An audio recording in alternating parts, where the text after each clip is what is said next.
দেখুন, প্রথম কথা হচ্ছে ভারত আমাদের পার্শ্ববর্তী দেশ, তার পাশেই পাকিস্তান। এই দুইটি দেশের মধ্যে যদি এরকম একটা যুদ্ধের কোনো পরিস্থিতি দাঁড়িয়ে যায়, সবচেয়ে বেশি তৃতীয় দেশ হিসেবে যে দেশটা ভুক্তভোগী হবে সেটা হলো বাংলাদেশ। আমরা আমাদের জায়গা থেকে কখনোই প্রত্যাশা করি না যে আমাদের পার্শ্ববর্তী দুইটি দেশের মধ্যে যুদ্ধ লাগুক। তার উপরন্তু এই দুইটি দেশ হচ্ছে পারমাণবিক শক্তিধর দেশ। এবং এখানে আরেকটি গুরুত্বপূর্ণ বিষয় হচ্ছে দুইটি দেশের মধ্যে ধর্মীয় দিক থেকেও কিন্তু মুখোমুখি অবস্থান মাঝে মাঝে আমরা দাঁড়াতে দেখেছি। আমরা উপমহাদেশের রাইভালরি যখন চিন্তা করি, ইভেন ক্রিকেট ম্যাচের ক্ষেত্রে আমরা দেখি যে এই দুইটি দেশ মুখোমুখি দাঁড়িয়ে যায়।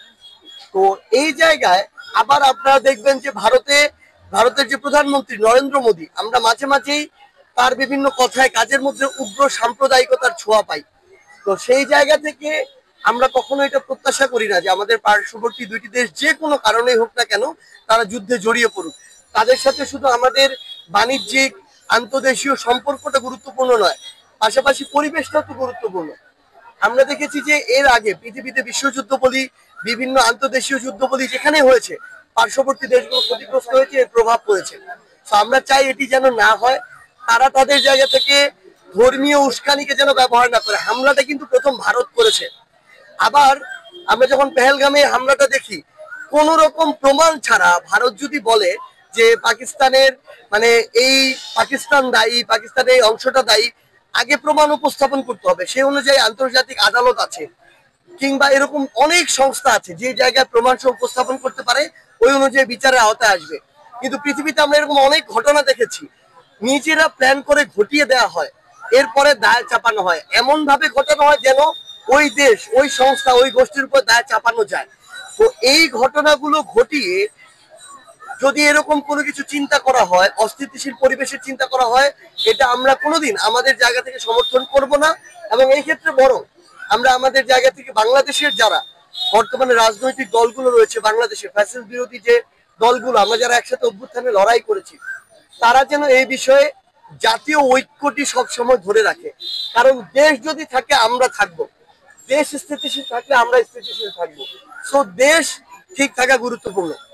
এই জায়গায় এনসিপির পক্ষ থেকে আমাদের আহ্বান থাকবে, আমাদের যে বর্তমানে সক্রিয় যে রাজনৈতিক দলগুলো, আমরা যেন আমাদের জায়গায় এই ক্ষেত্রে ঐক্যবদ্ধ থাকি। এবং আরেকটি গুরুত্বপূর্ণ বিষয় হচ্ছে আন্তর্জাতিক অনেক রকমের চক্রান্ত থাকে। কোন একটা নির্দিষ্ট দেশে যখন ফ্যাসিস্ট সরকার ফ্যাসিজমের চূড়ান্ত পর্যায়ে যায়, তখন তারা এরকম যুদ্ধের মতো বিভিন্ন পরিস্থিতি ঘটানোর তৈরি করার চেষ্টা করে।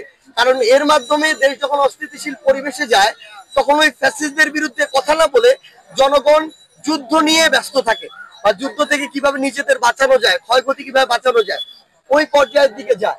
তো আমাদের পার্শ্ববর্তী দুইটি দেশের ক্ষেত্রে কিন্তু আমরা এই চিত্র দেখছি। দুইটি দেশের যে সরকার রয়েছে তাদের প্রতি জনগণের কিন্তু এখন আগের মতো আর পজিটিভ ওই যে ধারণা সেটি নেই।